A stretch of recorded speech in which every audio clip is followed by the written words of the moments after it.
begged this guy for almost a year to come in here. He finally said yes, and literally he's going to be coming from Brazil straight here. So should be fun. September 4th, which is a Thursday, we have Megan Ahern coming speaking, Strategic Networking, the Secret Weapon of Real Estate Success. Megan is now the CEO of one of Brandon Turner's companies. She's managing, it's called The First Deal.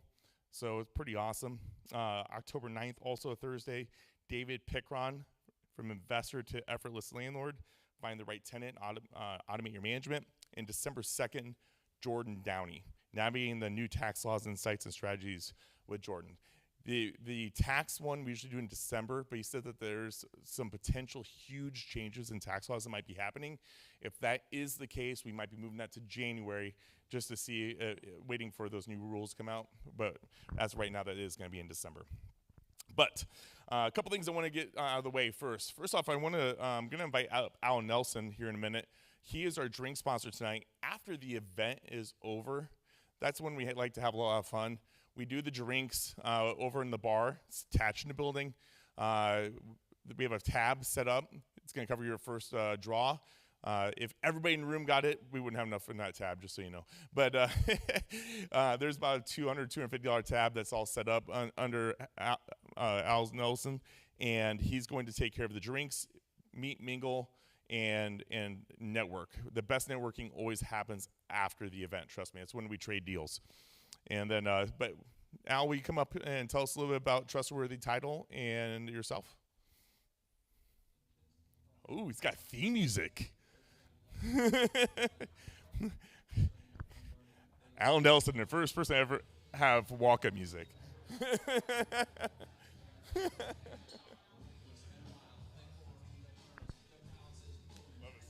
buddy. Friends of Trustworthy, come on up. Come on up, Friends of Trustworthy.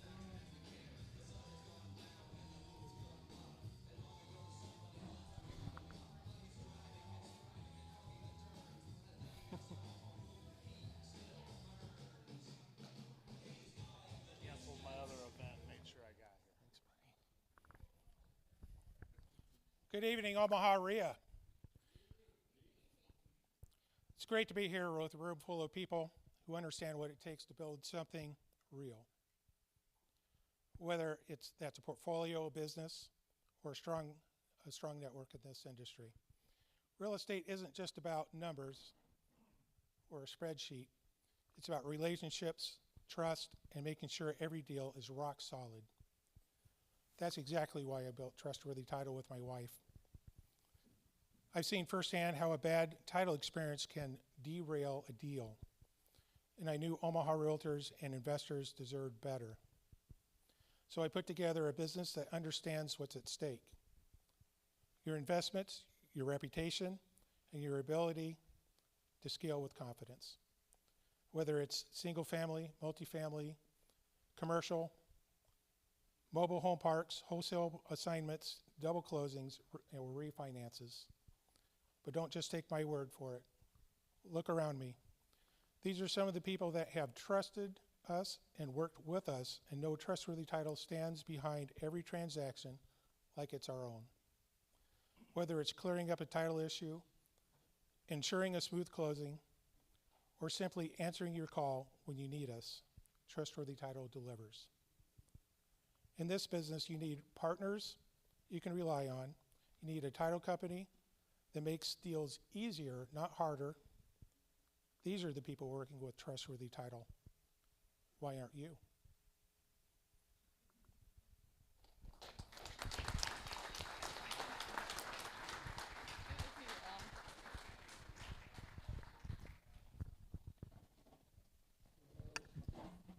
Walk-up music and an entourage. I mean, step that up. Oh my gosh, this changed the whole entire game for Sponsor Talk.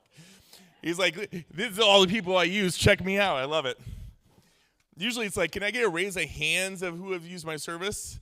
And then, and then you see some hands, but it's powerful to see everybody come up behind you. I love it. Okay, anyway, I'm all amped up. So yes, that is Al Nelson, Trustworthy Title. That is our official drink sponsor tonight. Also, the star of the evening is Realty One Group. They're our event sponsor. They're our gold exclusive sponsor. And who's going to speak on behalf of Realty One Group? Tim Stevens. Dun, dun. Maybe we all can just hum, it. Give a round of applause for Tim Stevens, everybody. Hello, everybody. So here's the thing. At Realty One Group Sterling, we're very investor heavy. Most of us are investors. So we know the ins and outs of every transaction. We know all about everything. Most of the people that are anybody at all in the investment world are part of our brokerage. So that's a great thing. Now, that's for the investor side. For the real estate side, or the real estate agent side, we have some exciting things going on at Realty One Group right now. About a year and 3 months ago, we purchased the business from the Masseys, and we took it over, and we had 28 agents. We have now crested over 100, and what I'm most excited about, though, is that 95% of those original 28 are still with us. So we're not only trying to recruit, we're trying to maintain and retain the people that are with us. And here's the reason why. When you're an agent at our company, you're in business for yourself but not by yourself, right? That's important. And we call ourselves the no BS brokers. There's no broker split. When I saw that, I said, how in the world do you pay 100% commission to a real estate agent? You take care of them and they take care of you. How many of you would agree with that? That's just the way we do it. So Realty One Group, we'd love to have you as an agent. We'd love to have you as a customer, as an investor. Come see any one of us. There's a whole bunch of us here tonight, and we'd love to talk to you more about that. Thank you so much.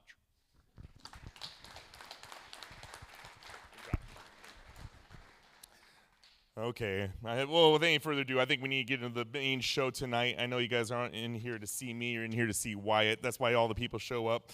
But tonight, I just want to first off thank you for being here tonight. Welcome to another impactful evening with Omaha REIA, where real estate investors, real strategies, and strong community come together. And this is one hell of a strong community. Wyatt Simon and I first connected at a local real estate meetup years ago. I think it was actually the Omaha REIA before I took over. Yeah, wait, I'm not going there.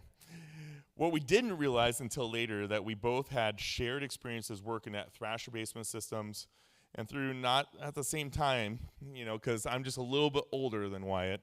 But if you know Thrasher, you know it's a place that builds strong fundamentals both personally and professionally. It's no surprise that many of our values that we learned are there: grit, structure, consistency. And that has carried over into Wyatt's real estate success.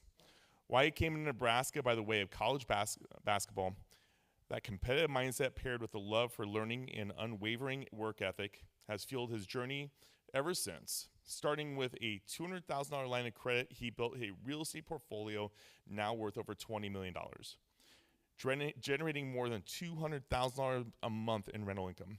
He's done it with purpose, using tools like the BRRRR method, creative financing, and focusing on building real business systems. He is a co-founder of Full Circle Real Estate and Property Management, a coach to investors nationwide, and recently a published author. You throw that book up so we all can see it right there. Ooh, free copies. We'll have to see how he does that.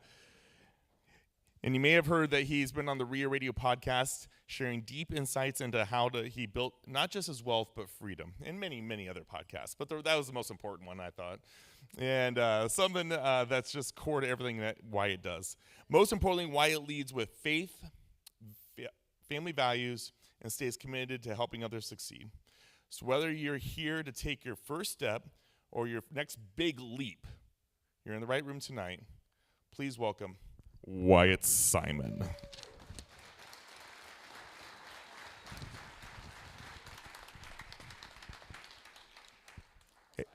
Hey, when you guys have questions tonight, we do have a microphone in the middle of the room, and we have our camera right on that. We do have people that are watching live, hundreds of people around the world, Wyatt. And so we need to make sure that if you guys do ask questions tonight, either be on that microphone or raise your hand so I can bring the microphone to you so that everybody online can hear the questions that they are asking you. Cool. Thank you, brother.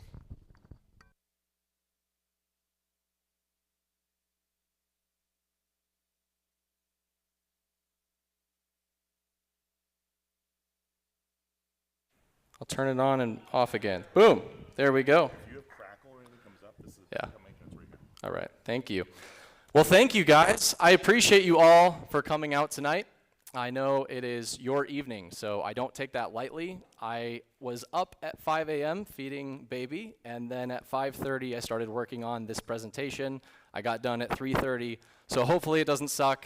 If it does, at least you get free drinks afterwards. So it's an asymmetric risk. All right.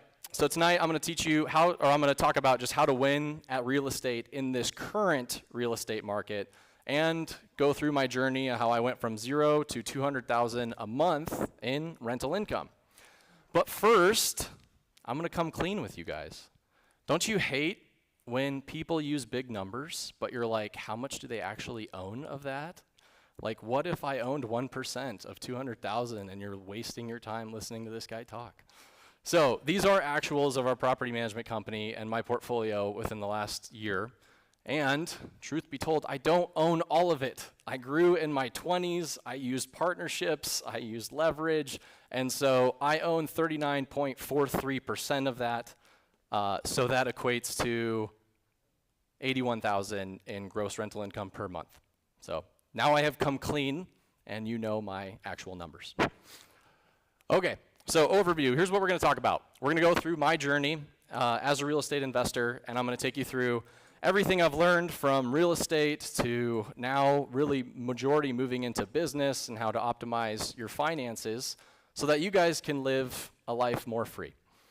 I'm going to go over the framework that I've used to generate over $100,000 months with real estate. Is it still working? Okay. Without swinging the hammer. Next, I'm going to overcome how we all have limiting beliefs, so I'm going to cover some of those limiting beliefs and help break some of those for you. And then the last thing we're going to do is I'm going to go over how I made the most amount of money in real estate when interest rates actually hit 8%, and I was completely cash broke again. So stay tuned for that. So first, why this guy? So I'm just going to go over, I am the co-founder of Full Circle Real Estate. I bought, on average, about 22 homes per year since 2020.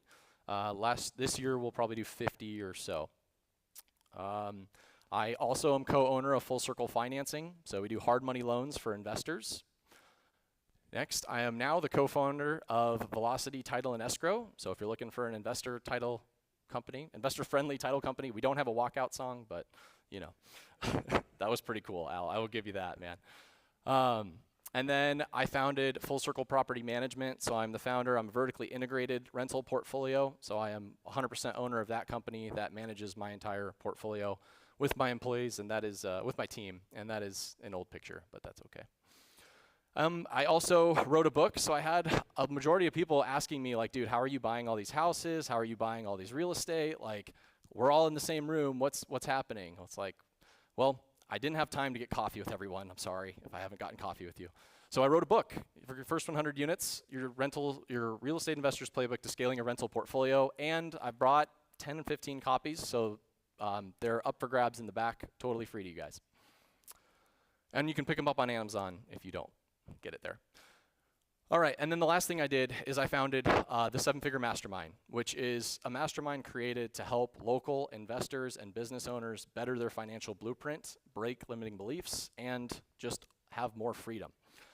So with that, I didn't start there, okay? So I started out in Colorado, and you can see that's me, that super cool kid in cross country. I had a dream of basketball. I loved basketball as my one love, and you can see there's me below the rim in high school, ready to go to the NBA. And my talents took me, Mike Krzyzewski did not call me, regrettably, so my talents took me to Doane College, where, again, you can see me below the rim, and I was the tall one on the right. And yes, I made that joke last year, but it was a good one, so there you go. So long story short, I did not make it to the NBA, and I got a corporate job, and has anybody, I just hated my corporate job.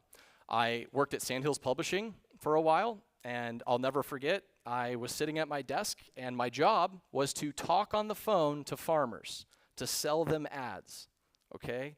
I had to wear a full suit and tie to sit at a desk and talk on the phone to farmers. And so there was one day I got sent home. My manager taps me on the shoulder and says, "Wyatt, we need to talk." I'm like, "Oh no." So I go to the back and she goes, "Where's your belt?" I was like, oops, I'm sorry, I don't have my belt. And my pants aren't gonna fall down, I'll be okay. But she goes, "We need to figure this out. You need to go home and figure this out." And so I got sent home for not wearing a belt, and it was at that moment I knew my corporate career was going to be very short. I did not like telling people, or people telling me what to do. Maybe you can relate. So at that point, I wish I could say I was an overnight success, but I graduated from Doane College, and then I moved back to Colorado, and I took a sales job, and I was completely broke. I had a negative net worth. I had a sales job, and I made 3 sales in 9 months. I was commission only and made 3 sales in 9 months. So I was not going in the right direction financially. I also was very selfish. I had completely been living for myself. I was into partying and drinking, and it was not a good time and not a good life. And so there had to be something that changed, and thankfully something did. The first thing was I gave my life back to Christ, and I stopped living for myself, and I started living with some integrity and for something greater than me. And so I start there. If you haven't started there, I would highly encourage you. That is going to be a great starting point. After that, I said, okay, well, we got the Bible instated. Now I want to have some finances. That would be cool. So I installed the Purple Bible. So Rich Dad, Poor Dad. And that book, if you haven't read it, I would highly recommend. But that book really taught me to have assets work for me while I sleep. And so I was like, sweet, that sounds good, but I have no money, I'm broke, and like, how am I gonna get assets? That is gonna be challenging. So I know, I'll just sidebar here. So I was so broke that I threw my bedroom, that I was renting a house with 2 other dudes, and I threw my bedroom up on Airbnb. That's the listing. I may or may not have washed my sheets, we'll see at the time. But yeah, I threw my bedroom up on Airbnb for the house I was renting just so I could get through and pay rent. So definitely not legal, but arbitraging, Airbnb arbitrage at its finest, just to get by. And so it didn't last long. Eventually, I ended up realizing that in order to get houses, in order to get assets, everything okay? Okay. We'll take a break.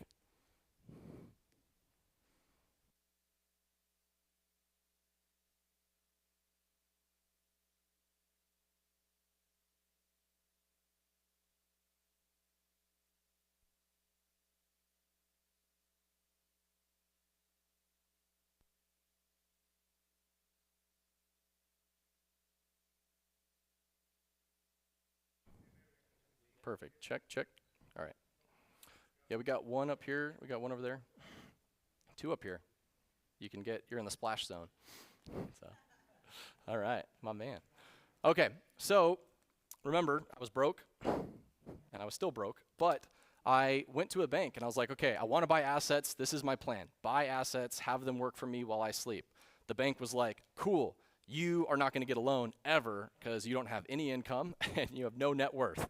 So I was like, okay, cool. Well, what do I need to do to get that? And they're like, well, in order to get a loan, we would give you a loan if you had a salary. I was like, okay. But I remembered at corporate, I was like, dude, I don't want to work for like a corporate job and have a salary. I want to have uncapped earning potential. That's why I got into sales. So eventually I found a job at Thrasher that was both salary and commission. And so that allowed me to work harder and make more money and get a loan right away. And the only reason I found that was because of this beautiful lady back there, and that Shelby is back there with us. So thank you, Shelby, for sending that ad. So I ended up working at Thrasher and got married to that beautiful lady. And I ended up finally getting approved for a loan, and I got a duplex. I lived in one side, and I rented out the other. And people don't talk about this enough, but some of the reason I was able to do what I did is because I took a lot of risk. And why was I able to take a lot of risk? Well, I reduced my living expenses to nearly zero, right? I actually was getting paid to live because I was living in a side and I was renting my side and living in the small bedroom. And so not only was the other side and my side covering the mortgage, but I was actually cash flowing a little bit while living. So house hacking is very underrated and still can be used. So that was the first thing, got a duplex. The next thing was like, okay, well, how can I buy assets and have them work for me when I have no money? Well, I need to use the BRRRR strategy. And who knows what the BRRRR strategy is? All right, majority of the room, I'm not gonna go too far deep into it tonight, but essentially this strategy is so powerful because it allows you to buy houses with no money. You buy the house, you improve the value, you refinance the value out, and then you can be into it with little to no cash. And that is exactly what I heard of. I was like, okay, cool, well, I wanna do that. And so the problem was I still had no money to buy the house initially. And so no one I knew had any money, but my parents, they didn't have a bunch of money, but they had their house paid off in cash. And so thank you to my dad for coming out of retirement to have me. My mom was 41 when I was born, and my parents had their house paid off in cash. So it worked out. They ended up, they said no, by the way. I said, would you get a home equity line of credit on your home so I could use this to buy a house? And they said, absolutely not. I'm not gonna trust you with our life savings. And eventually, 9 months later, they saw me buy a duplex. They saw me going to the REIA events. They saw me getting educated, listening to the podcasts, right? Now you can listen to REIA radio, it's awesome. They saw me taking the steps. And so they were willing to take a flyer on me because of it. And it ended up working out. So I bought that house. It took me forever. It took me 6 months to find it. It was my 46th offer on market. I got told no 45 times, actually 46. They said no and then came back to me 2 weeks later. And I got fired by 3 realtors. So it's okay hearing no. See, a lot of people quit just because they got told no. It's like, hey man, go make the offer. I promise you, you will not have an opportunity to get it if you don't offer. And so one thing I want you to take away just right now is like, if you underwrite something, offer on it. Even if you're $100,000 lower, you never know what will happen, and you are writing yourself off if you don't offer on it. And if you're not set up to offer on it, well, do the back work that you need to do to get offers out. That means you need to get pre-approved, and you probably need to set up a deal flow funnel with like a real estate agent or a wholesaler or someone that can bring you deals. All right. So the BRRRR worked out. I ended up BRRRRing everything out of it. It took me 6 months after work. I did all the work myself, and I ended up getting all the money out except for $2,000. So paid my parents back. They got half of the house. I got half of the house. We got a tenant in there. We still own this house to this day. And I was all in with only $2,000 to that house. So pretty sweet deal. At that point, dude, I can't be beat. Like, I have got a duplex. I'm getting paid to live. I got my first BRRRR. Like, I got my actual job that I is getting actual money. And at that point, like, I can't fail. Like, I am the best. And it's funny when you get a big head, God just likes to humble you. And that has happened time and time again, and that is exactly what happened with the Purple Palace. So the Purple Palace I bought from a wholesaler. I didn't do any inspections because it was such a great deal. And it was completely purple, as you could see. I was renovating the property. This is back when I was actually doing work myself. And I was renovating the property. The city inspector comes in. He says, hey, where's your permit? And I go, what's a permit? And so he educated me on not only what a permit was, but also a red tag. And so he shut the entire project down. I thought it was going to take me $20,000 and take me 2 months. And it ended up costing me $68,000. And it took me 11 months of my life renovating with Bellevue permits. And so you can imagine a 22-year-old going through this. $68,000 was a lot of money, okay? This nearly bankrupted me. I just imagine 11 months of my life, I am going to work, and then I am dealing with this absolute nightmare. And maybe some of you have been through this before, and maybe some of you haven't gotten started yet and don't know what this is like, but it's not fun. Okay? And so this was the problem child from hell that I learned a lot through. but it was extremely painful and extremely stressful, and not something that you have to go through. But it's part of the learning curve. So anyways, I ended up losing $68,000, and the worst part about all of it is like, yes, I lost a lot of money, but I also lost 11 months of my life. And I just want you to think about, like, at this point, I know what I can earn, and I know what my investments can earn in 11 months. And that's really costly. And so if you know what you can earn, 11 months of your life, trying to figure it out on your own, sucks, especially if it's a negative. Okay, so what happened? I lacked a skill set. I didn't know how to analyze properties correctly. I said yes to a quick decision that I should have said no to. And I was going to do the work myself. I lacked being able to hire out work. I didn't have any trusted contractors, and I didn't know how to hold them accountable, and I didn't know how much the rehab should cost, and I didn't know who was going to take me. And I worked with 3 different contractors on this project. Like, it was awful, right? Some of them stole from me, didn't know that. Just awful, right? And so I lacked those skill sets. And if you don't have those skill sets now, it's going to come to you. You'll either learn through the skill of hard knocks, or you can learn through a different route. But those are the skill sets that you need to know to do successful real estate deals, is to learn how to analyze properties, have good contractors, and have good funding. Okay? So at that point, I'm done with the Purple Palace. 11 months later, this nightmare is finally off.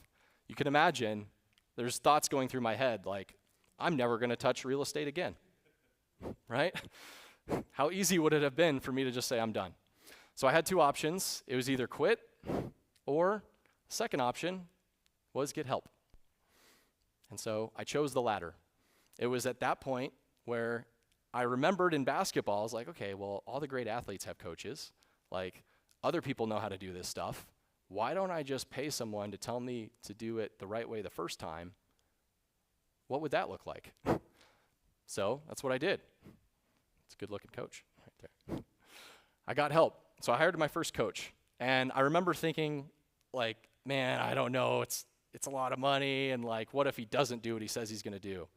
And so, but I was like, I weighed the options, like, okay, he's done exactly what I want to do. So I looked for someone who had the results, not someone who's just like, I do coaching, and, like, it's because I failed at my other businesses. But he had the results that I wanted. He was buying 50-plus houses a year. And so I was like, okay, how do I implement that here? And I got help, and I paid the money, because I was like, it can't be more expensive than the $68,000. So then the next year, I've bought in 25-plus houses, 22-plus houses ever since, and the difference was I got a coach. And yeah, we'll follow that.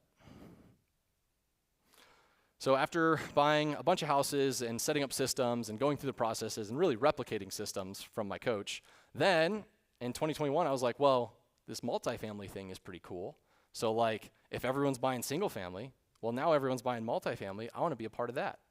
Who's ever had a thought that, like, I want to be in multifamily? Right? I think we all naturally, you hear the progression, it's like you go single family, multifamily, that's the progression, right?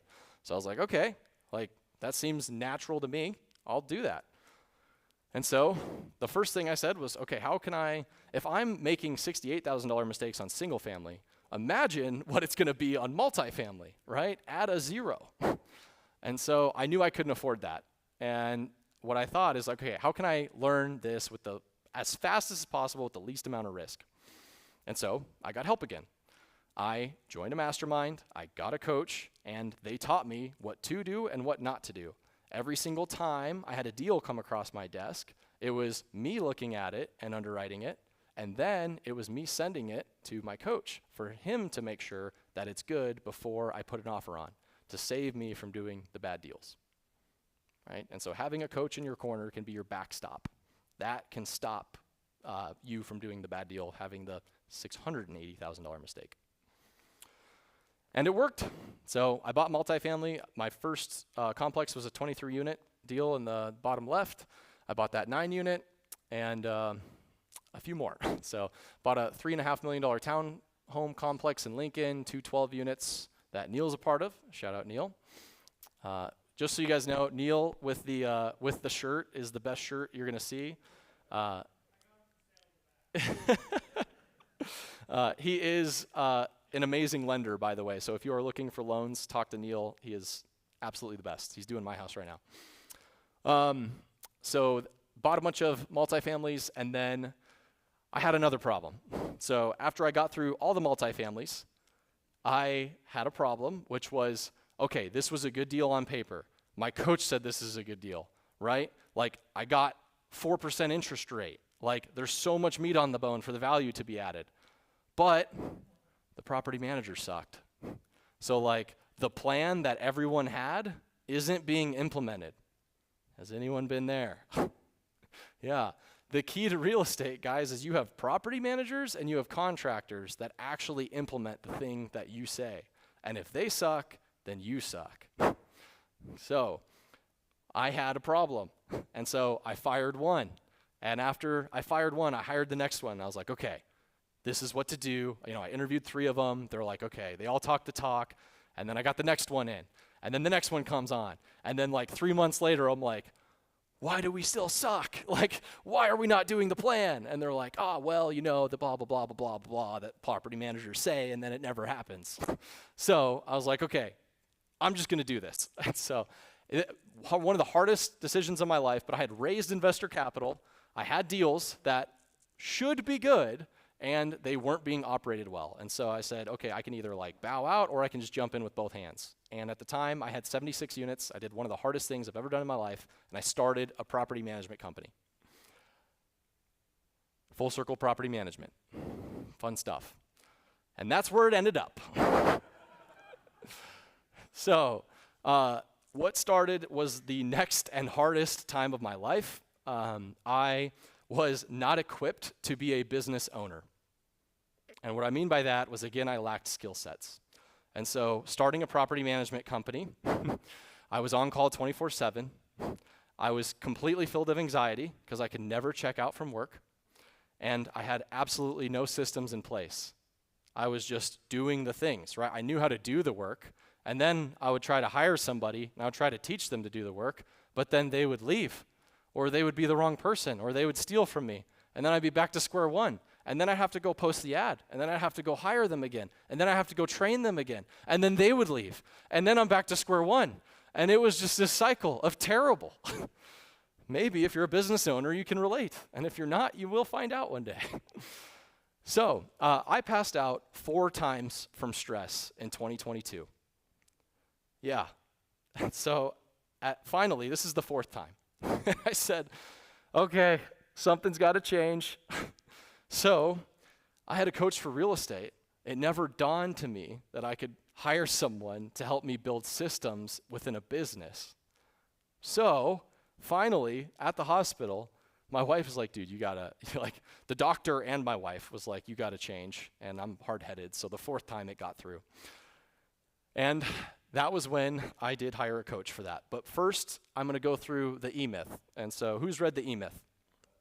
Awesome. So those of you who haven't, another great book, especially as a business owner. The E-Myth Revisited. So it talks about there's 3 roles within a business. Number 1 is there's the entrepreneur. And that's the entrepreneur is the one that creates the business. They're the one that brings in the business. They're the one that says, hey, we do this, we do this, we do this. They're the visionary. They're the idea person, right? They start it. Well, then you have the technicians at the bottom. The technicians are the ones that actually do the business. They are the sales guys. They are the maintenance guys, right? They're the ones actually carrying out the day-to-day of what is happening. So in my life, I was a technician at Thrasher. I worked in sales at Thrasher. I was a technician there for that company, right? And so I was good at being an entrepreneur. I knew how to do the stuff, and I was good at being a technician. I knew how to do the stuff, but then when I became a property manager, I became a manager. And so I had to hire people because everyone was like, dude, you shouldn't be leasing. That's not worth your time. And I'm like, oh, so you're saying I'm not going to get rich if I'm the one leasing my apartments? They're like, well, you can, but you definitely won't get rich as fast as you want. I'm like, huh. And after I had 76 of them, you can imagine it became a little bigger than when I had 3, right? And so I hired a leasing agent, and I became the manager. And then the leasing agent came with all the fun stuff. And then I hired a property manager as I grew, and I became the manager, and I just had no skill sets. I thought that everyone was like me. And let me tell you, if you still think that, you're wrong. So I thought everyone could be trusted. I thought everyone would be super hardworking and just like, don't over corporate them and they will be fine. And so I was just like, hey, here's how to do the job. Call me if you need me. And then it wouldn't get done. And I was like, what's happening? And anyways, I lacked the skill set of being a manager because I had no systems. And so I would encourage you, if you're in your business right now, like, where are you? Are you an entrepreneur? Are you a technician? Are you a manager? And where do you want to go? Okay, not there. That's not where you want to go. So again, I lacked the skill sets. I didn't know how to hire and train team members. That was a big one. I was stuck in this la land of dealing with incompetence because I was so afraid to fire someone because I couldn't hire someone or find someone good. And so you can raise your standards, I promise you, but it takes a skill set to be able to hire and train people that I lacked. It takes a skill set to create clear KPIs to hold team members accountable. And so I learned that when I hired people, that these people needed to be taught a cadence of how things need to get done, and when things need to get done, and then create a scoreboard of transparency and accountability for those things to be done. Okay? Those are KPIs to let people know, key performance metrics, to let people know what their job is for, right? So our property management team, they are expected to turn units within 21 days from resident coming out to resident moving in. 21-day turns, and that includes the rehab. The rehab is supposed to be done within 14 days. That's what they're held accountable to. That's what their bonuses are. That's what we review every week, and that's one of them of many KPIs, right? That I had none starting off. I was just like, hey, call me if you need me. Not a good way to run a business. The next thing was clear and clean books. Bookkeeping kicked my ass, okay? It was awful. I outgrew my first bookkeeper. You can imagine when I had 15 rental properties, I was working with a dude on the side, and then it started to scale, and then I hired a company, and then that company was not doing good, and as in they were not qualified, and so then I switched to another company that was highly recommended, and I spent 33 grand with them to only have them have holes, like plug the gaps in our books, because they didn't know and they weren't qualified, until finally I found a good bookkeeper, and I was able to get clear and clean books. But I see a lot of real estate investors get really caught up here, and I did, because I had to figure this out when I had 100 and some units compared to figuring it out when I had like 3. And so if you don't have good books, you need them. It's like a foundational building block of building on your business. Okay, you need to be able to review how much you're spending and how profitable you are. And you should be reviewing that weekly. Okay, so clear and clean books. I also I had to create clear weekly and daily rhythms to hold team members accountable. I had to cast the vision, right? In order to get people to want to work for you, you have to cast the vision of where you're going. No one wants to work for you if you're like a 26-year-old dude that doesn't want to do anything with his life, right? But you have to paint, like, here's where we're going. Like, we're going to 1,000 units, and here's where we're headed, right? This is the vision of the company. There's opportunity for growth as we grow. You will succeed as we succeed, right? And so you have to, it's one of the things I learned. At first I wasn't doing that. I wasn't pouring into my people, right? So you have to pour into your people, and that's how you create a good business. And then the other thing is feedback loops. So before I skip that, feedback loops is a huge one. So who has heard of feedback loops before? Awesome. Okay, a lot of people. So feedback loops are crucial. I'll give you an example of this. I do feedback loops not only in my business, but in my personal life. So every single Sunday, my wife and I, we have a family meeting, and we rate each other on a scale of 1 to 10. How was I as a spouse this week? And then she gives me a 3. And just kidding, that's never happened. She's a sweetheart. And then we rate each other, and then what we say is okay, here's everything that you did good this week. And then the only question you can say is, okay, what could I have done to be a 10? And then she gives me feedback about how I can improve as a husband, right? The same thing goes for employees.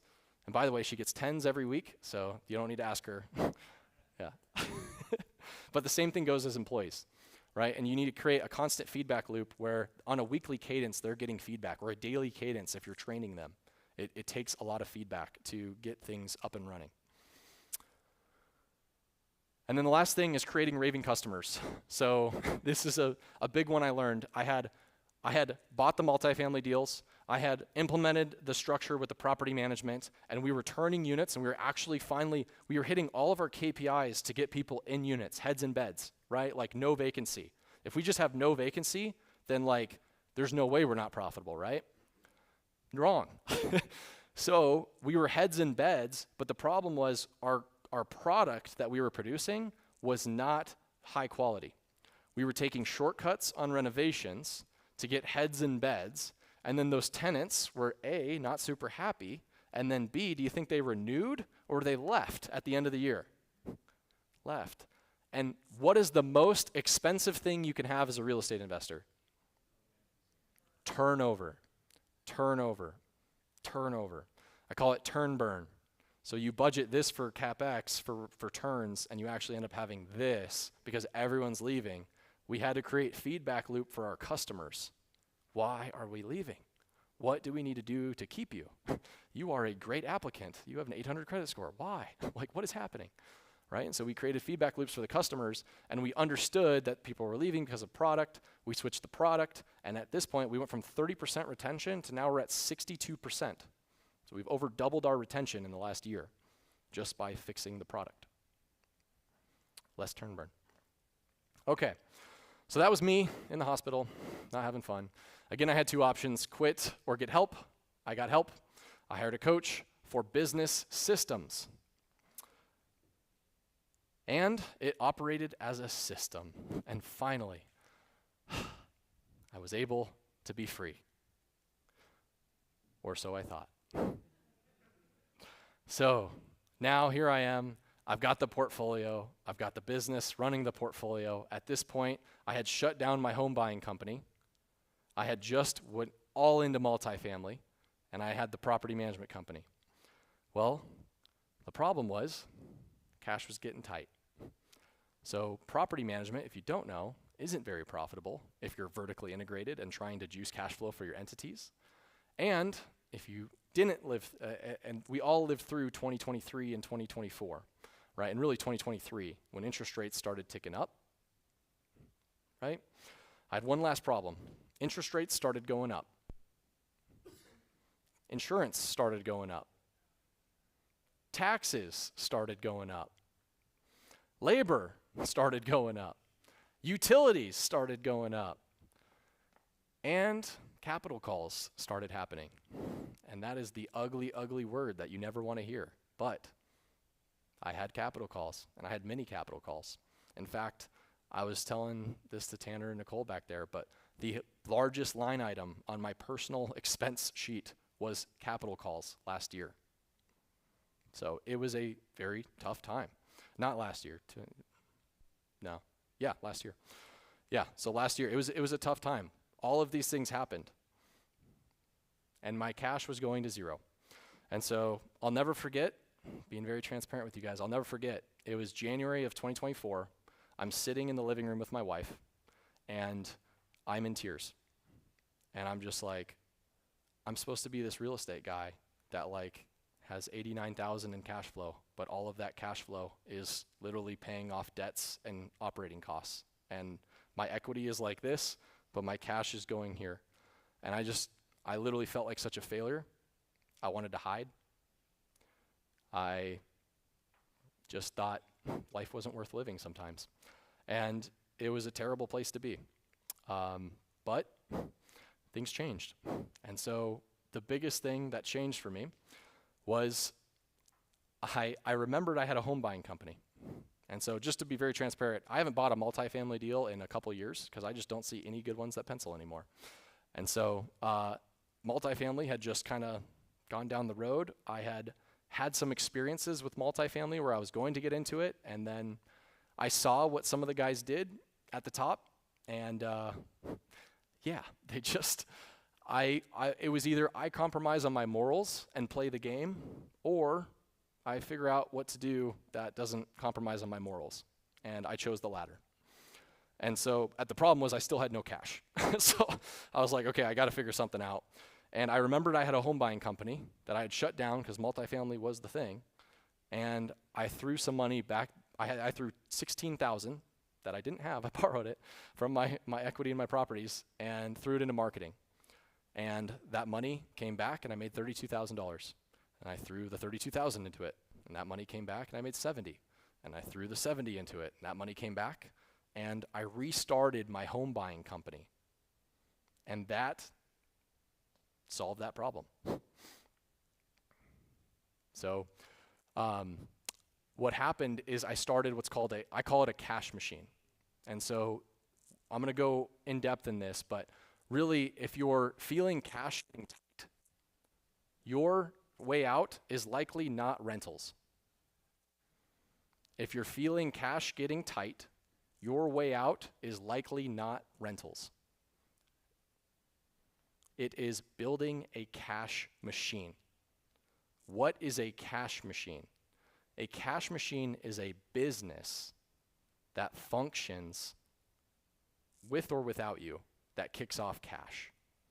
And then, when you have a cash machine, you can invest it in things like real estate that can then kick off passive cash flow. That's what I've learned. So, step one to fix the problem is create the cash machine. And that's what I did. I did the cash machine. The problem was I was literally doing everything again. And so I started home buying. And guess what? When I threw that money into marketing, I had to pay the marketing agency, find the marketing agency, pay the marketing agency, and then they would send out the postcards. People would call the postcard. 9 out of 10 calls were FU. So we had to take those calls, and then after we took those calls, we had to set the appointment. After we set the appointment, we'd go on the appointment. After we go on the appointment, we get the contract. After we go on the contract, we send it to title, and then we create the marketing. We send it out to the investor list. You guys have probably all seen some of my deals.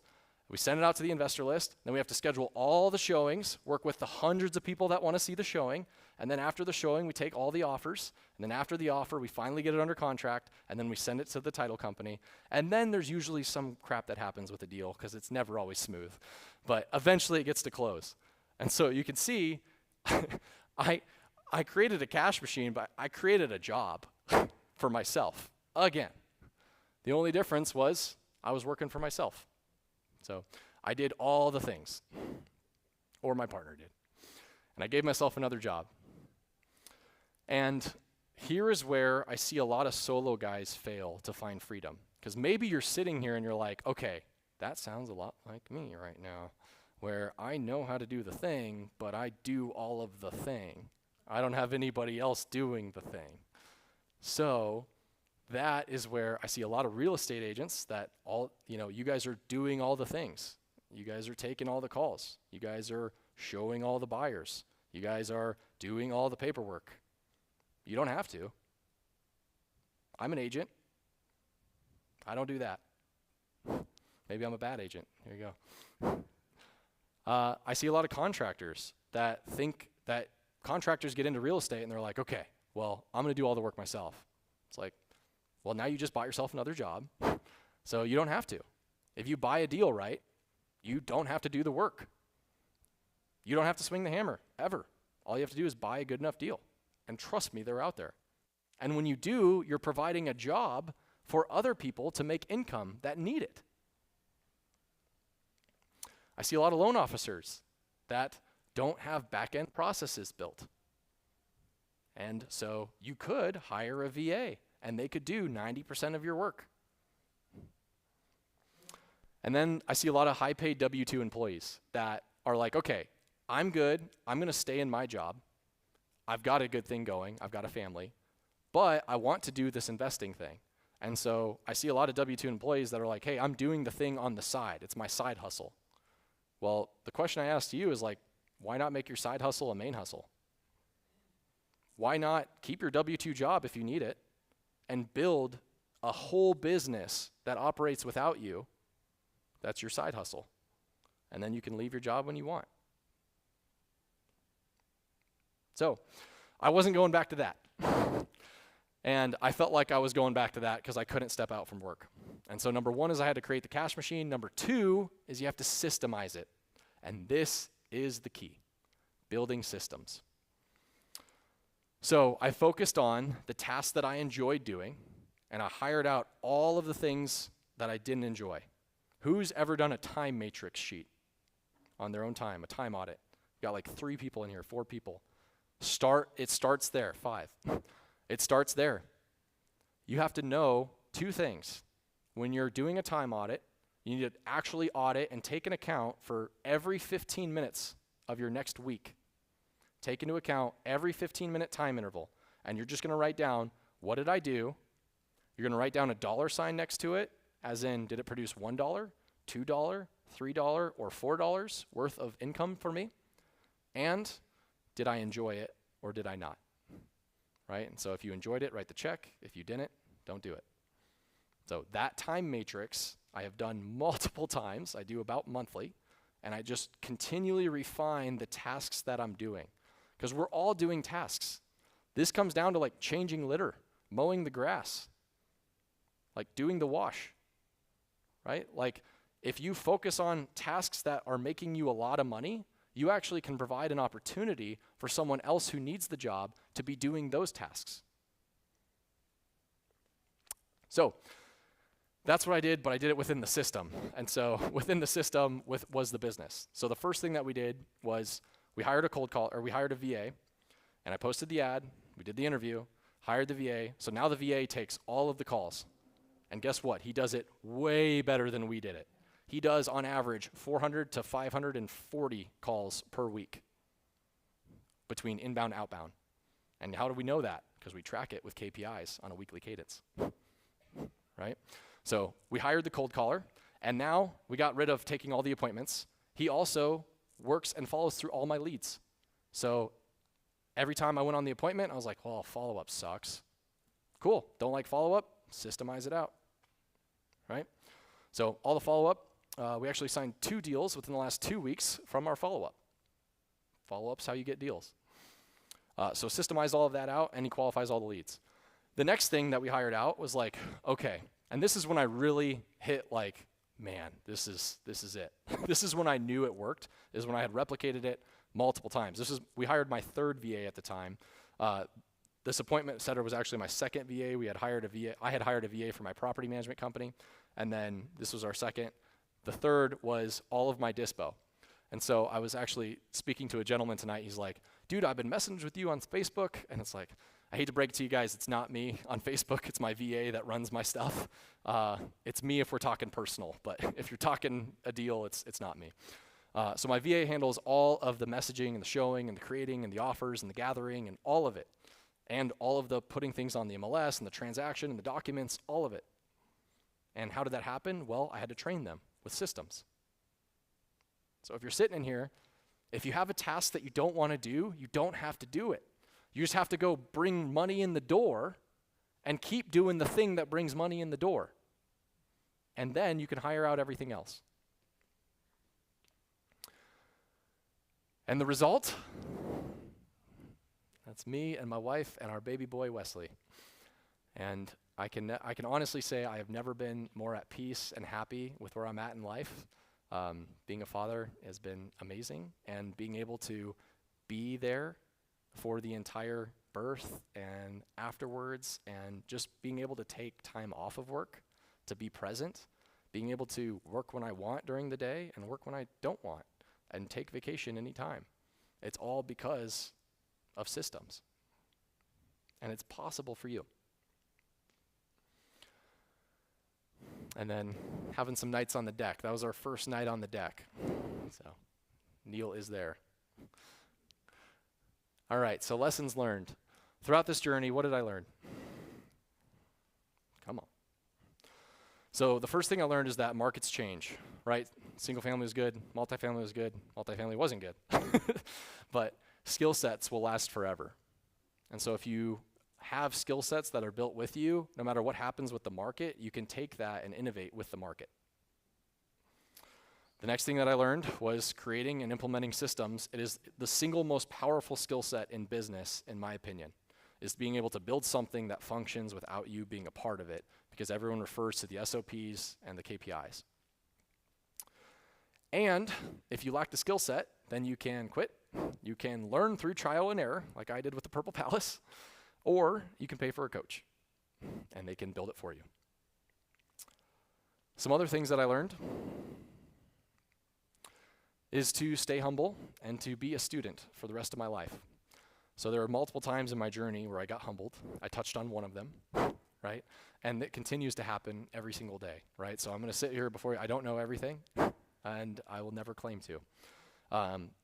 The more I have a mindset of a student for life, the more I can learn. The more I can learn, the more I can benefit others. The better leader I can be for my team, the better husband I can be for my family. And so constantly being a lifelong learner and never, ever letting that entitled attitude, just because I'm the guy up here speaking or like I wrote a book, does not mean anything, okay? Every day's a tryout. And that's why I spent from 5:30 a.m. today until 3:30 working on this for you guys, because every day is a tryout. Okay, and then the other thing is that you can't focus on the outcome. What you can focus on is your effort and your skill set. Okay, so I was very focused on the outcome. I was focused on building this big empire, and then I would have all of this passive cash flow. And I couldn't control what interest rates did, what inflation did, what all these things did, and I could have blamed it, right? I could have just blamed it, threw in the towel, called it a day, but at the end of the day, it's outside of my control. So what I could control is my effort and attitude and what I was gonna do next, right? And so if you're in that space, don't have the victim mentality, have the growth mindset. Don't blame, just take responsibility, control your effort and your attitude, and do what's best for you. All right, and then the other thing that I learned throughout all of this was that you become like the 5 people you spend the most time with. And so I said I got a coach every time. Basically, I had either a coach or a mastermind where I had a coach plus a peer group. And so I have bought into 4 different coaching programs over my life where I have gotten into it, learned all the education, how to coach at my side, and gotten a peer group of other people that were doing it. So if you feel like you're alone, number one, you're not. Look at this room, right? Everyone's here to do it. But if you feel like you're going alone, like I wasn't going to do it with my college buddies. I'll tell you that much, right? I had to get into a different peer group for them to elevate me and for that to be the new standard. Because when you raise your standards is when things happen. Okay, so let me ask you this. Now that you've heard me ramble for as long as you have, where are you at right now? Are you, along this journey, are you in a corporate job that you hate? Have you had your Purple Palace yet? Yep, some of you have. Or have you found some success? Have you started to buy some real estate? But are you doing it all on your own? And are you doing all of the things? Do you not have a virtual assistant for $8 an hour doing all of the things that you shouldn't be doing? Or are you like, dude, I'm pretty chilling. I've put my time in and I'm happy. So where are you at on that? Right? Think about it. And here's where to start. So we're in transition here now, Denless, to the financial framework to succeed, even if you don't have money, skills, or education. So where do we start? Cue the iPad. Sorry, I didn't hit the clicker.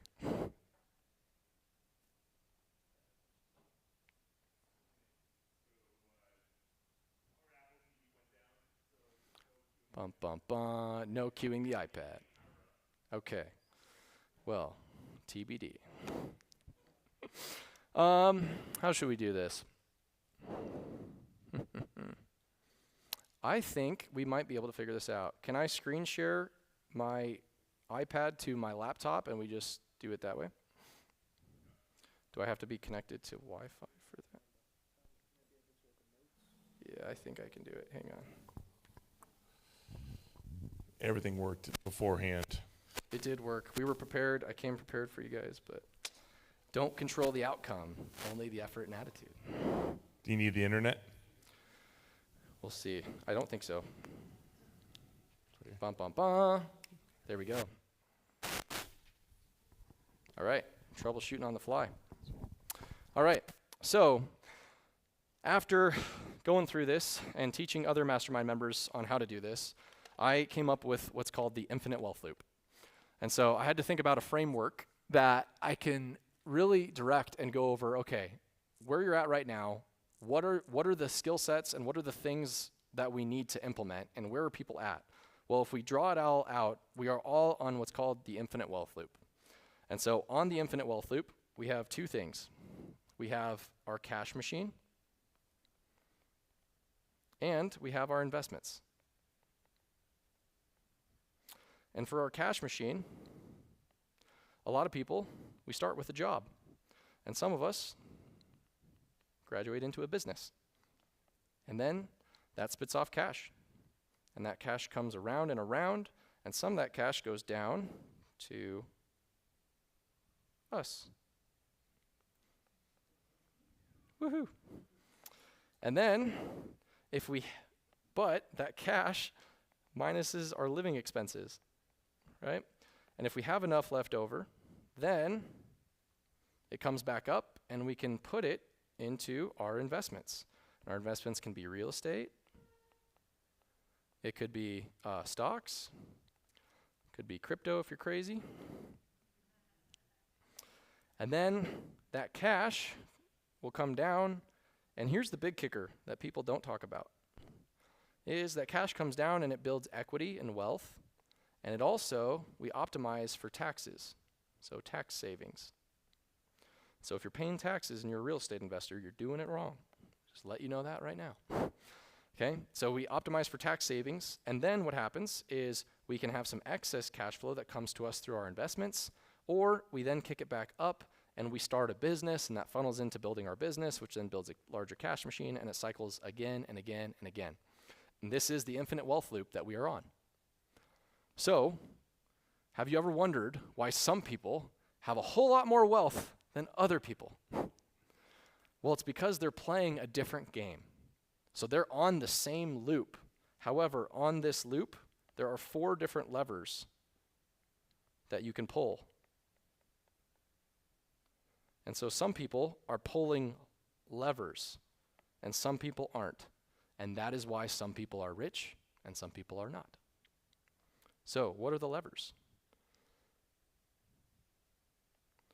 The first lever is media. Guys, Ted can pull one hell of a lever with this group because he has a massive audience. And he's built that because he does it with like no charge. Like everyone loves it, right? So he has a massive audience. If you have a massive audience, you can have leverage. The Rock had a massive audience. He said, cool, everyone should buy Terramana tequila. The Rock made $1 billion from saying, everyone, you should buy Terramana tequila. That's media leverage. Okay? The next leverage, technology. So, we recently made a change within my property management company where we don't need a $60,000 a year employee. And instead, we can have the rest of the team kind of bond through it, and then we can do self-guided showings with lock boxes that have cellular codes. And so we literally spent about $2,500 to save 60 grand a year. So through tech, now we don't have to pay as much money, and this infinite wealth loop continues, right? Lot of different ways to use tech. AI can change the game. Instead of hiring a copywriter, you can throw things into ChatGPT, and it can copyright for you. There's a lot of ways to use tech. Okay. Next. What's the next lever? You have other people's money. This should be one of our favorites as real estate investors, right? So if you're a real estate investor and you haven't figured this one out yet, this is where you should start because this is the easiest one. Remember when I was starting out and I had no money and I bought a duplex? Well, I bought a duplex with 3.5% down. So hardly any money at all, right? It was just 3.5% down because the bank gave me a loan for 97%, whatever it was, 96.5%, first-time home buyer loan, right? So the bank can be your biggest partner. And then once I got into bigger deals, I was like, that townhome complex that I showed you guys, $3.5 million deal. Well, I wasn't bringing $1 million in funds that I needed. The bank was only going to give me X amount. I need to bring $1 million in funds. So Darren's in that deal. So we raised capital, right? And so we did that as partnerships together, raised almost $1 million, and then we bought that deal. That was all through other people's money, leverage. Okay? And the last one is labor. So this is usually the easiest one for everybody to understand, right? If you can do something that's $50 an hour, you should be hiring everything else out that's $10 an hour, right? So I would encourage you, maybe you don't cut your own lawn. Maybe you go make offers on deals, right? So that is the infinite wealth loop, and we did it. So good job, Dennis. All right, we're gonna wrap it up here. I know it's getting late.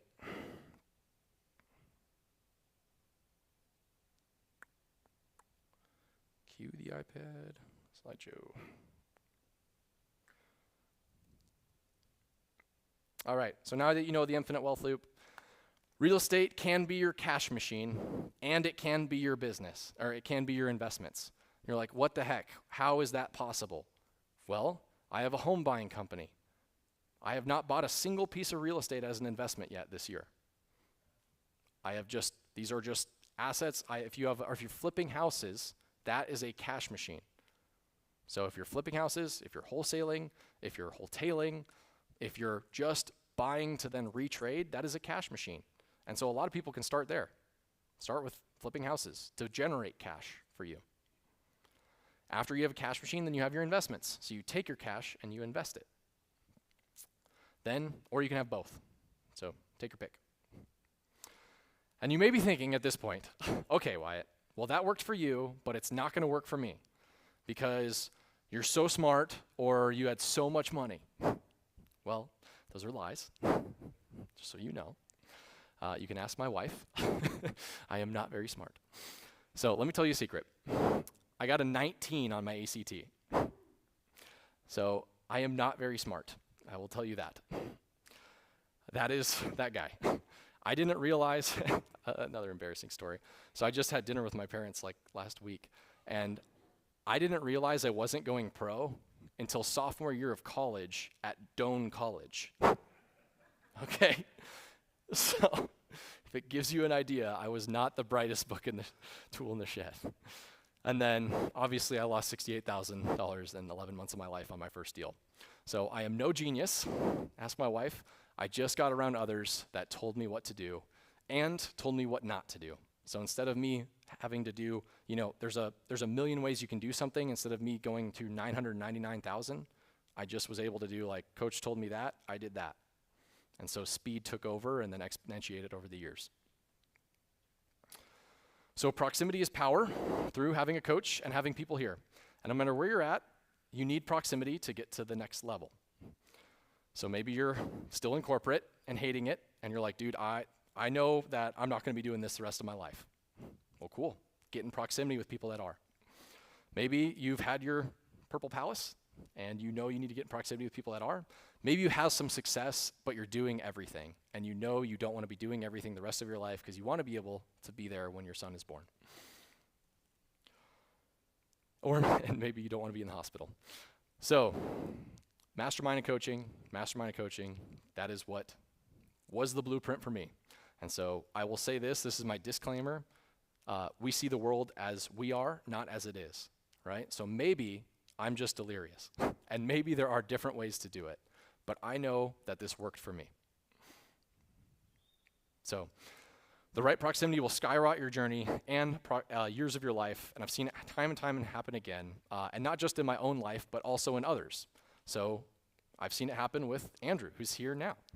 So Andrew came into the program. He joined the mastermind that I have, and Andrew came in with no real estate experience, right? Within the first 3 months, he got his first deal, and 3 months after that, he exited it. And no, he did not make $50,000 because we penciled it a little closer, but he made $41,700, if I remember it right. Yep. So it's possible. Alejandro, who was my first ever student that worked with me 2.5 years ago at this point. He came into the program within 12 weeks. He got his first deal under contract, his first deal closed, 2 more under contract. He added, $100,000 to his net worth, and then $50,000 after the first 6 months, or after 6 months. So $150,000 total and $2,000 per month was Alejandro. Same thing happened with Scott. I don't know if Scott, you're here, I didn't see you.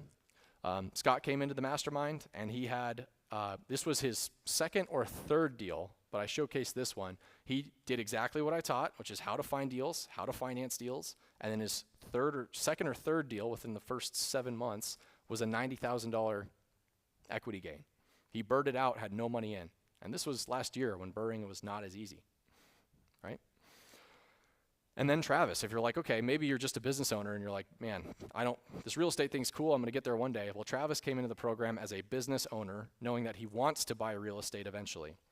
And what we did is we built systems. Travis has increased his top line $200,000 since being in the mastermind. So you're probably wondering, what the heck is this thing? And it's the 7-Figure Mastermind. It's a local group of investors that I've created to help both investors and business owners learn the systems to build businesses, cash machines, and investments that operate without you having to be a part of it. And I'll just let you know, so since doing this, since inception, we've had mastermind members leave their job. We have a mastermind member that has bought 9 flips in the last 5 months. We have another mastermind member. Neil, how many deals have you bought this year? 14 this year, 6 last week. Yeah. So we've had, 14, not 12. I can't keep up with Neil. We've had mastermind members hire their first VA to get everything accounted for. We've had mastermind members integrate everything into their first CRM, customer relations management system. So if you have all your leads on a whiteboard, this is a fancier version of that, okay? That tracks all of your leads and follow-ups so somebody else can get plugged into it. We've had mastermind members have systemized with their transaction coordinators, so real estate agents that now start working with transaction coordinators, and now they're like, oh my God, I have so much time now. It's like, yeah, you don't have to do these things. Is that how Neil got the shirt with your head on it? Was by doing the program? Is that like a graduation gift? Dude, no, that was before program, actually. Yeah. That's an OG shirt. That's old and smelly at this point, you know? Yeah. We've had mastermind members buy multifamily buildings, and we've had mastermind members add, anywhere from $50,000 to their net worth all the way up to $400,000 in net income per year. So really had a lot of awesome results with these folks, and the beauty of it is we all learn from each other, right? So I'm in it, but I also learn from everybody that's a part of it. And we've had guys take vacations. Who would like a vacation? Yes. Okay, so that's the 7-Figure Mastermind. And if you guys do want to be a part of it, you do have a chance to be a part of it. So if you want to be a part of it, here's the details for it. First off, if you join, you get a blueprint strategy call with myself.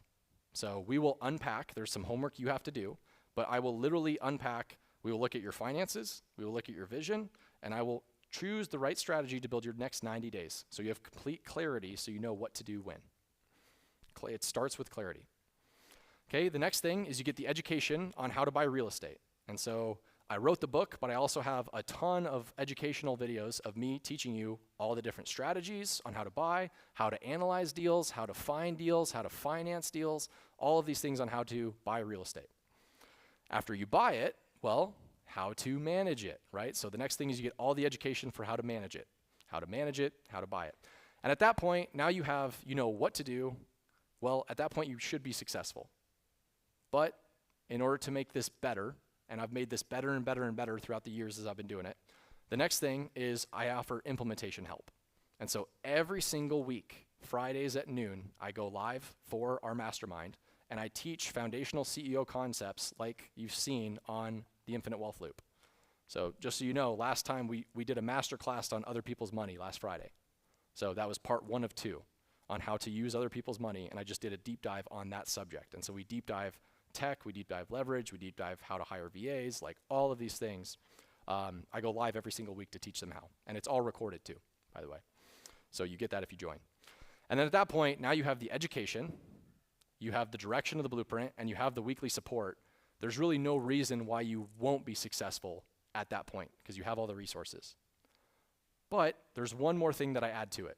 So after all that, it's like, okay, I still see people that have limiting beliefs, and I have limiting beliefs still. We all do. So how can we break those limiting beliefs? Well, it's by getting around other people that don't have them and other successful people. And so I do two things for that. I go monthly and I do a real estate investor call, and then we also monthly meet as a mastermind. And who's actually been a part of a mastermind before? Awesome. Yeah, we've got a few. So the power of a mastermind is you get other people saying, when we meet as a group, we go over the 4 steps to mastery. So we say what went well, what didn't go well. So you get to hear, wow, Neil, you bought 6 flips. Tell me the secrets. You get to learn from Neil's secrets, guys. You also get to hear what's not working, right? And that's really key. This isn't working for me. My cash machine is not going well this week because I didn't do X, Y, Z. So now you get to learn from other people's mistakes so you don't make them on your own. And then you get to hear what are they going to do differently to fix it. And guess what? If you've been there and done that, you get to chime in and help people. So if I say, I'm going to, all I've eaten is Snickers this month, it didn't work well for me. Next month, I'm going to only eat 3 Musketeers bars. Well, people can be like, have you tried a salad? Right? They can point you in the right direction. All right. So at that point, you have the education, you have the implementation, you have the peer group. There's no reason why you shouldn't be successful. I also just give you a couple bonuses that are part of this. So you get my deal analyzer tool, you get my purchase agreements, you get my leasing agreements, you get my rehab estimator, you get my due diligence checklist, and really anything that I've built as I've been doing this portfolio, I've put it all in a Google Drive, so you get all of it. And after that, it's like, okay, what else could you need? Well, I don't want you to work with a bad contractor. So you get to work and tap into my contractor network. Also, you get to tap and work with my bankers. So I will warm introduce you to my bankers. So all of those resources are for you to kickstart your journey so that you can start building your cash machine. Okay? So that is a total value of $34,482 in total value. But for you guys, it is $9,950 for the year. And let me ask you a question. If you learned how to buy real estate and you did just one flip, and let's say you made $20,000 on a flip, would it be worth it?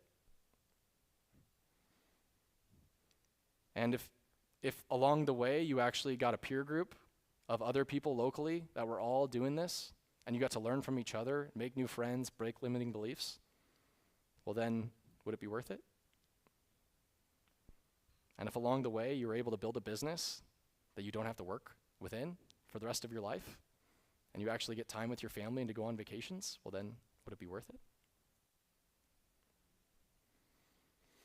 Or if you do 10 flips next year because you learned the skill sets to do 1 this year or 2 this year, and you made $40,000 this year, and now you can make $200,000 next year, would it be worth it? So that is that. If you want to sign up, you can scan the link. We are accepting members as we will be meeting tomorrow night, actually. So you can scan the link. If you do have questions, you can message me on Instagram or Facebook, Wyatt Buys Buildings or Wyatt Simon. And with that, is the mic okay? All right. Yeah, all right, we'll do questions in a second. The closing statement, guys, is just take control of your life, right? You can't take control of the outcome, but you can take control of the effort and attitude that you give it to life. And so I promise you that if you make a decision, you can follow through on it and you can get the help that you need, whether that's with me or anybody else. Just do the thing that you need to do to take control of your life and create your dream life, because you only get one. You only get one life. All right. Thank you, guys.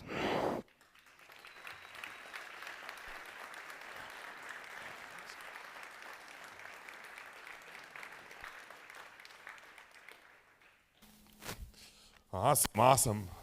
Well, I know we went a little late, so maybe Wyatt will take some questions afterwards. Sure. Okay.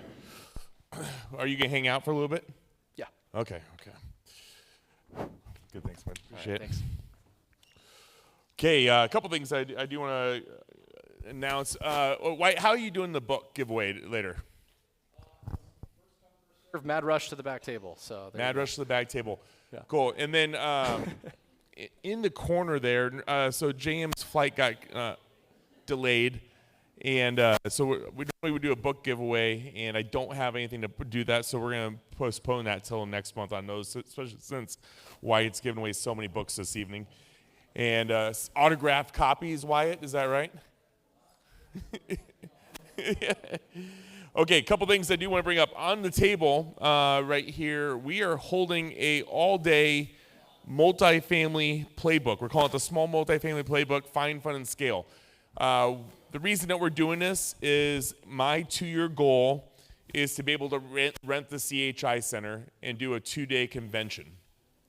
To be able to put something on like that on, I need to develop my own systems and comfort level to do this. So we're starting with a couple just themed one-day events. This first one, we're going to have a total of 5 speakers. We have Chris Pomeloy, Jerry Schlickburn, Owen Dashner is going to be our MC, and Wyatt Simon. Everybody's going to be talking on a different topic of small multifamily. It's going to be the topic of going from single family or duplexes into that 20-unit range. Again, August 20th, there's a QR code on there if you do want to check it out. We are doing, I think it's the first 25 people. It's just going to be a small event. It's going to be in this room. It's going to be breakfast included, lunch included, and a drink ticket afterwards. So it should be fun. It's our first one that we're putting on, but the QR code should work. We just put all this together today. We are waiting for one national speaker to confirm also. We'll just give you a hint that he's part of Bigger Pockets and has written multiple books, and we're just waiting for him to finalize confirmation. Otherwise, we're going to go to another option, but it should be a fun one. But again, you got questions on that, let me know. We do have a mic in the middle. We always like to open it up for an open mic. If you have an announcement, a deal, or if you'd like to ask a group of questions, we got about 5 minutes here for Q&A. There is a mic there. Does anybody have a deal they want to sell or a question for the group? Man, they got some stage fright. I know there's somebody with it, but we're going to leave it there. Okay, and then finally, again, thank you to Realty One Group, Al Nelson down at Trustworthy Title for sponsoring our event today. You guys are what make this possible, so thank you so much. You know, it went from really hot in here to really cold in here, so it's so dramatic. And before we go, if you guys could just show your appreciation to the staff tonight. Again, drinks are going to be at the end of the venue. Our sponsors are going to hang out for a little bit, be able to take up some questions that you have. And best thing you can do for us, give us a review on Google for Omaha REIA, or give us a review on podcasts. It means a lot to us. I appreciate it. Wyatt, man, kick butt tonight. Good job. Are we doing Q&A? Do you want to do you guys have some questions? Whatever the people want. I know I went long, so I'm good to do Q&A, but whatever you guys would like. Do you guys have some questions for Wyatt? Round of applause. Does anybody have a question for Wyatt? Raise your hand, or we do it in person too. Man, I put everybody to sleep. There you go. I was going to ask you a question on how you pick up. Oh, we do have some. Here we go, okay. here we go. Okay. We can start the open bar for the rest of you guys if we want to do that. Yeah. Well, why are you, when you're really generous with people, how do you gauge that generosity? So when you're working with people, what are some of the principles that you see quickly are green flag, red flag? So when working with people, how do I judge green flag, red flag with people in general? Yes. Through trial and error. I've had a lot of scars, but I think the easiest way for me to judge this was when I had to level up my own standards.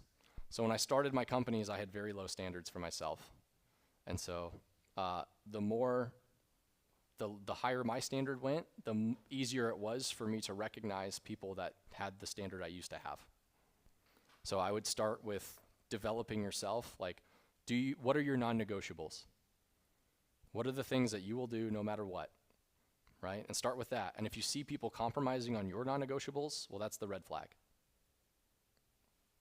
Yeah. Thank you.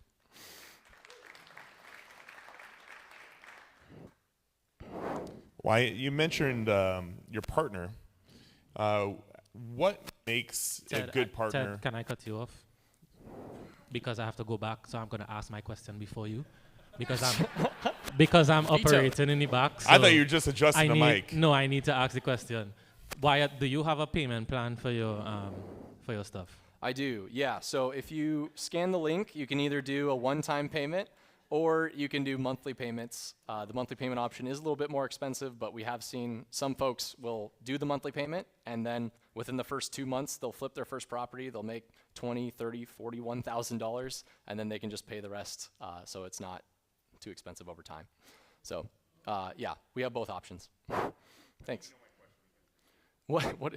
Yeah, why is Sean such a great partner? No, I think that some of us have struggled with business partners, and some of us have found amazing business partners. What are great attributes to look for when getting the right business partner in your business? Yeah, great question. So I'll preface this with I've been blessed with some amazing partners, and I have been blessed with some not amazing partners, right? I have been refined with some not amazing partners. And so here's what to look for. Number one is they have to have outstanding character. So if there's any red flag about character, just move on. Life is too short because you're about to jump in bed with this person, financially speaking. Okay? The next thing is that you guys have, even if you're, like, I've seen so many partnerships where it's like, and I've done this, by the way. I'm a sales guy. He's a sales guy. We like each other. Let's start a business. Well, it's like, well, what do you want to do? Well, I'll sell. What do you want to do? Well, I can sell. It's like, okay, well, who's going to do everything else, right? So do not have the same skill set. You need to have complementary skill sets if you're going to jump into a business. Like, it makes no sense to partner with someone you like. It makes a lot of sense to partner with someone who you like that has a complementary skill set to you. Okay, and then after the complementary skill set, the next thing, and this is why I've had some partnerships work out, that I have great people with complementary skill sets, but they still don't work out. Well, why? Well, we didn't have a shared vision. And so I wanted to own real estate for 30 years. Well, they wanted to own real estate for 5. Right? You can see there's going to be turmoil that will happen in that partnership. And so you must have a shared vision of where you guys want to go. And at that point, you guys will be good. But the last thing I say too is, at that point, you still sign a prenup. So create an LLC within the operating agreement. Make sure you're very clear on what the exit looks like. So you do that when you have high trust and high relationship, rather than low trust and low relationship on the back door. That answer it? Cool.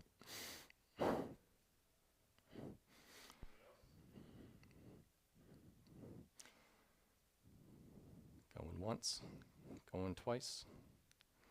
Ready for the bar. All right, thanks guys. Appreciate it.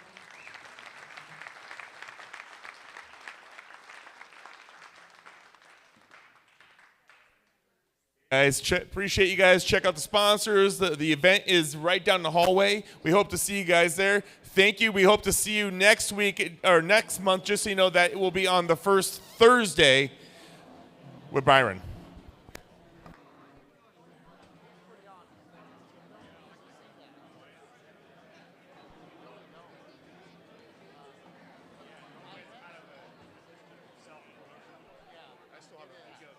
Most people, I've had successful partnerships in the past.